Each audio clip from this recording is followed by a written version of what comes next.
Hello and welcome back to the Minnesota Twins franchise on MLB The Show 17. My name is MrHurriicane, and today we have some fun stuff to get around to in the series. We had opening day of Season 2 last episode, but I asked for some feedback and many of you wanted to see me go through opening day for the AAA and AA teams as well. So today we have those two games plus a bonus game with the Twins against the Kansas City Royals.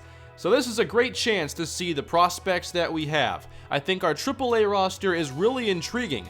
They are mainly made up of the players that made the AA team a playoff squad last year. Meanwhile, AA has many of the players that I drafted. We will be spending more time in the minor leagues during this season as we want to see how our potential future players are doing. So let's get into the Rochester Red Wings opening game against the Syracuse Chiefs. One of our top prospects is second baseman Nick Gordon, and he is with AAA this season after a good AA campaign. Joining him is Zach Granite, who was good at AA last season, had some chances at the major league level, and Granite wastes no time jumping on the first pitch and lacing a single into right field. Then right behind him, the two-hitter Nick Gordon.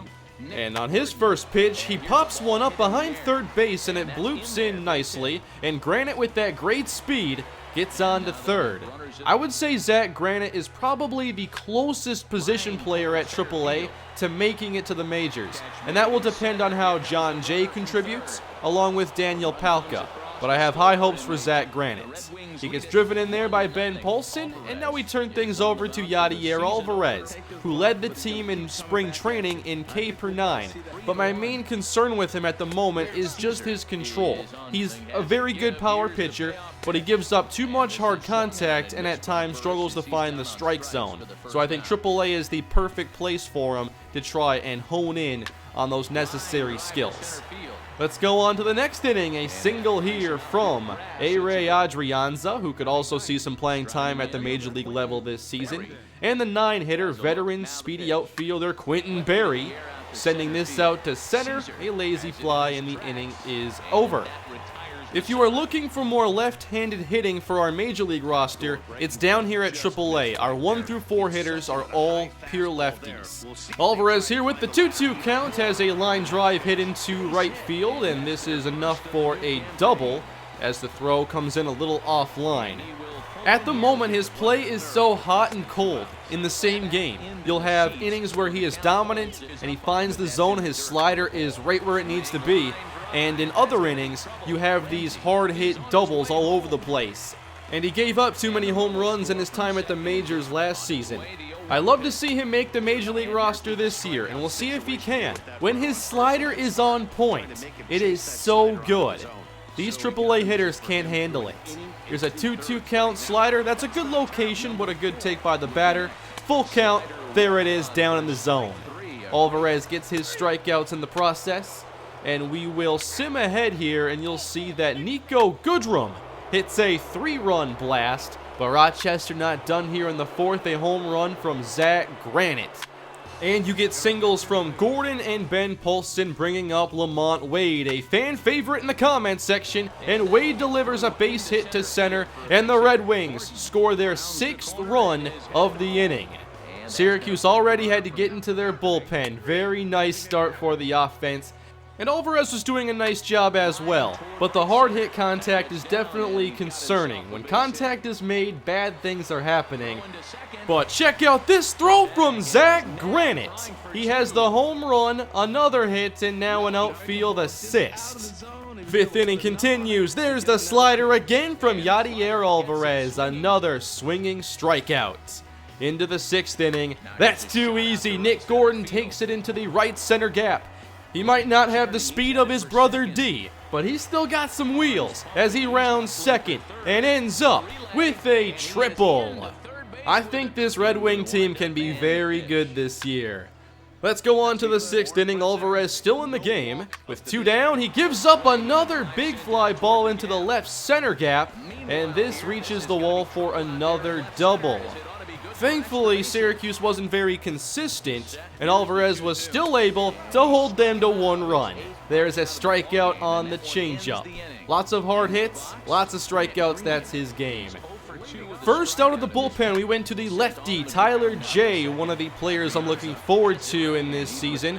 I want to see one of these lefties really elevate their play. We have a lot of righties in our rotation and our major league bullpen, so hoping to see lefties impress. We saw that with Gonzalez in the last episode, and Tyler J. did a nice job here. He's around the zone, but the batter taking all the way ends up on first. Jay comes back, gets the ground ball, and Paulson here will eventually record the final out of the inning. Jay came in and gave us a couple very good innings. Let's go on to the 8th now. Here's Zach Granite. His day's not over. Grounded up the middle, and the speed to make sure there's no throw to even try. Then he's going to steal. Little bit of everything from Zach Granite in opening day for AAA. Nick Gordon, he flies here to center, and that's not going to get it done. And Granite won't test a throw this time. Instead wants to see Ben Paulson take a crack at it, and he lines out to first base on a very good swing. Rochester up very comfortably, and then Trevor Hildenberger in the 9th shuts it down, and John Ryan Murphy will glove this for the final out of the game. An 8-1 victory, and the bats were electric the entire way. Yadier Alvarez had a good start. The box score probably looks better than I think his actual performance was. It was still a very solid start, but the 6 hits he did allow were crushed, most of them being doubles.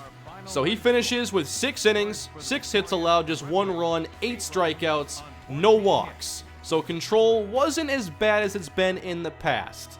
Now let's go down to Chattanooga for a little AA action in Montgomery, Alabama, as the Lookouts take on the Biscuits. And it's time to see Maxwell Fowler, who dazzled in spring training. He's only 18 years old, and he's already rated the number 9 prospect in baseball. His first batter he faces shatters his bat, and Vielma charges to record the first out.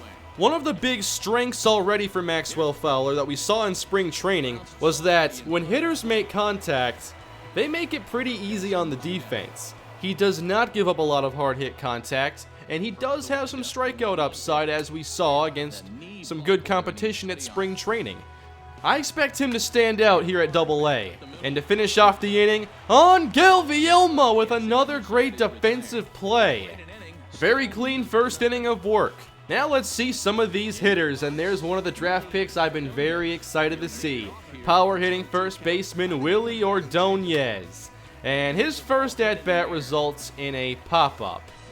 I do already have Ordonez batting cleanup here at AA.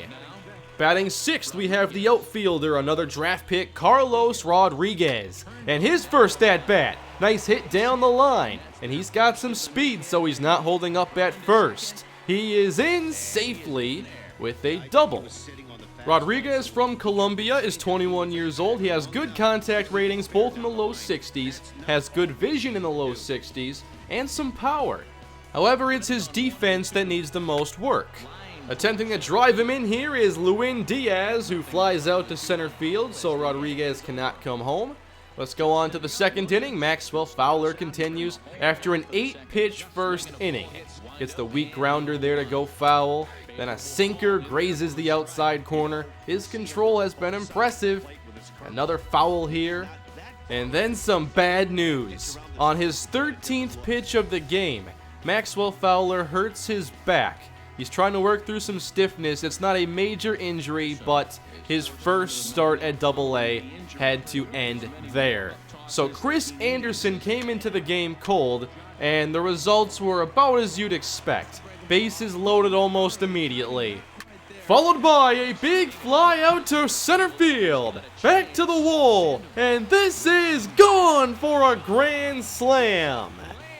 Biscuits take advantage of the cold pitcher coming into the game, so we're down 4-0. We get a bases loaded chance of our own with Carlos Rodriguez. And he's behind the high fastball as he goes down swinging. So let's try Lewin Diaz. 0-2 count, and fouls off a pitch he could have driven. He works the count to 2-2, and lines one into center. But it's tracked down, and the Lookouts cannot answer with any runs. Let's go into the 6th. Rodriguez again, line drive right field. That's a base hit, and it'll bring home a run. So the offense already looking pretty good for Rodriguez. This is Johnny Sandoval, who is the leadoff hitter or 2-hitter at the moment, and he has a lot of speed. Unfortunately, he can't quite leg this one out. He is a very good contact hitter against lefties. Later in the game, we turn things over to Wilmer Font, who was acquired in the Brian Dozier trade. Slider there, gets strike 3. He has tremendous break on his pitches. That's his #1 strength. He's 27 years old, so hopefully he's ready to move up to AAA sooner than later, so he has a chance to make it to the bigs. Gets the ground ball here up the middle. How about this spinning throw as that play is made again by Vielma. His defense is really standing out. Vielma is 23 years old. He has a 79 fielding, 78 arm strength, and 57 arm accuracy. Lookouts down 4-1 as we advance, and this is Alex Kirilloff in the game, the 20-year-old who showed some potential in the postseason last year, but he lines out to left field.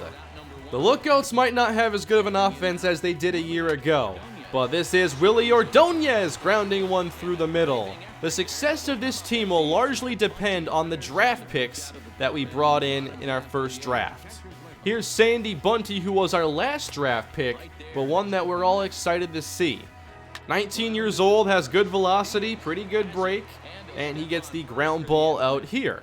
With 2 down in the 8th, the 1-1, line to third base, nice catch, and the inning is over. And that's Ordonez, who's a third baseman, not a first. I get that mixed up all the time. Last chance in the 9th, and things get out to an exciting start as Mitch Garver gets a hold of this and sends it a long way to left field. Home run makes it 4-2. Garver is 27 years old, one of the oldest players down at AA. He's a good defensive catcher, but shows some impressive power on this 404-foot blast. He might get called up at some point this year. Next up, it's Vielma. Shatters his bat, and the third baseman can't make the play. It's ruled a base hit. Lookouts continue. Here's the speedy Tanner English, and the pitch is off the mark. It's way wild, and Vielma easily moves into scoring position. 3-1 to English. He walks as the fastball is outside. The winning run at the plate represented by Johnny Sandoval. He quickly gets ahead and finds a pitch he likes.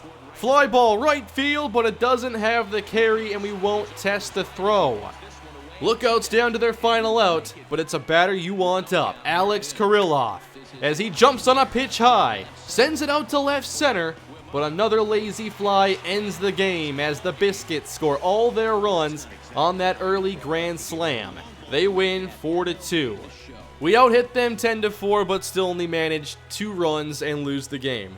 We were actually led on offense in this game by Willie Ordonez, Mitch Garver, and Carlos Rodriguez. Those 3 combined for 8 of our 10 hits. So with opening day wrapped up for the majors, AAA and AA, let's head back to the Minnesota Twins and see their 4th game of the season against the Kansas City Royals. Yes, we'll speed things up soon. I like to take it slow when the season is getting underway as we get a feel for the team and where everybody is at. Pitching today, we had Hector Santiago, and it did not get out to a good start. Home run by Eric Hosmer, followed by a solo jack from Mike Moustakas. A 3-0 hold to begin. The Twins' offense struggled in the first series against Cleveland. Our pitchers played winning baseball, but the offense couldn't get it done as we lost 2 of 3 games. We again get out to a slow start here against Kansas City. Let's go to the 4th inning. Miguel Sano at the dish, and he will pull this to third base, and he is retired as Hosmer steps on the bag. 2 down, and here is Eddie Rosario with the 1-2 count, and he pulls this a long way, but well foul down that right field line. Travis Wood, the 1-2 again, misses low with the fastball, and with the count even, leaves one up in the zone, and this is not foul. Eddie Rosario gets a second chance and sends it way out of here. Rosario shocked us with 24 home runs a year ago. I'm not sure if he can repeat it, but this first home run of the year is impressive. He has a lot more power against righties, and he still launched this off the lefty Travis Wood. Rosario has 53 power against lefties, 65 against righties. Nice catch here too on the home run ball. So a 3-1 game, Kansas City still in front as Yunel Escobar turns on an inside pitch, and he winds up on first base. Next up, the first baseman, Joe Mauer, who quickly falls behind as Wood hits the corner. Tries to again, but misses with the fastball. And the 2-2, left up, and Mauer sends it deep out to center, and that ties the game! 3 straight 2-out hits for Minnesota, including 2 home runs from Rosario and Joe Mauer. Definitely one of the most fun moments in a while with this Twins team, as Mauer, at 34 years old, gets the first home run of what might be his last season as a Twin, or perhaps his last season altogether. This one didn't leave by as much as Rosario's, but it does get over the flowers there along that ledge. We seem to find a groove after that first home run, as Polanco delivers the 4th straight hit of the inning. Now it ended after that, but the Twins tie the game. In the 5th, a long fly ball out to right center field as Santiago gives up the extra base hit to Lorenzo Cain, who then tries to take third, and Jason Castro denies him with a perfect throw. Now Hector Santiago may have given up the 3 runs early in the first, but after that he settled in, as the 5th inning is wrapped up here on a routine ground ball. Still a tie game, Twins trying to change that as Miguel Sano sends one down the line. That'll reach the wall and send a runner on to third base. Sano in with the double. Following is Max Kepler, and he'll take this into right field with Carey. It's deep enough to bring home the go-ahead run for Minnesota. I like the way Kepler is swinging the bat to begin this season. How about Eddie Rosario? He might want an encore performance. Deep to center with Carey, but this will not have the power. Twins still take the lead. But could the pitching keep it that way? Santiago going for a 6th inning of work as the pitch count was pretty good. Gets the swinging strike on the circle change and strikes out Jorge Soler for the 3rd time. Santiago left the game with 6 innings pitched, 3 strikeouts, all 3 on Jorge Soler. It's a quality start, and we've gotten 3 of those so far in 4 games. In the bullpen, we turn things over to young pitcher Jake Reed, who gives up an early single to Lorenzo Cain. But Reed comes back to the next batter, and he's got the strikeout looking on the outside corner with 1 down. Doesn't get the call there on Eric Hosmer, but we'll get him to chase the slider. 2 strikeouts for Jake Reed. And then with 2 down, strike there on the fastball, gets the circle change low, and 1-2, strikes out the side. Moustakas waves and comes up empty. I'm liking what I'm seeing so far from Jake Reed. In his first 3 innings, he already has 5 strikeouts. In the 9th, we finally turn things over to the closer. It's veteran Glenn Perkins. Jorge Soler avoids the strikeouts, but the result is not much better. 2 down, and the Twins 1 out from their 2nd victory in a row. It's all up to Salvador Perez. The slider there from Perkins, and the 0-2 fastball gets him swinging. Twins win. After allowing 2 first-inning home runs, it was smooth sailing the rest of the way for the pitching staff. And the bats got going with 2 big home runs with 2 outs. We are now 4 games into the season, and I like the way the team is looking so far. The pitching has really impressed me, and maybe the bats are starting to pick up. They got the home runs in this game. If they could have just been a little bit better in the opening series, maybe we're above 500. But it's a long way to go. 158 games left, and we'll continue on soon as we take on Kansas City and Chicago, and we'll take a trip out to Boston here before too long. Thanks for watching the video, everybody. Hope you enjoyed this one. Please leave a like if you did, and subscribe to the channel for much more Twins franchise. Leave your feedback down below on what players are impressing you so far on this young season. And leave any feedback you have down in the comments. I love seeing what you all have to say about the team. I'll see you all next time with another Twins episode. Have a great day.